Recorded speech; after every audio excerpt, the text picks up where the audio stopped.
Сәлем баршаңызға. Бүгін сіздермен өте дәмді, қарапайым, үйдегі бар заттармен дайындалатын пирог дайындаймыз. Ең алдымен жұмыртқамызға секер салып, жақсылап миксермен 2 есе көпіргенше араластырамыз. Енді үстіне сұйық май және де айранды құйып, тағы да жақсылап бірыңғай масса болғанша араластырып аламыз.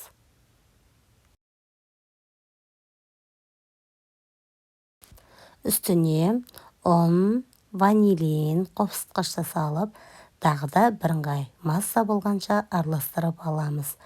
Дайын массамызды 22-24 диаметрлік формамызға пергамент қағазын төсеп, үстіне құямыз.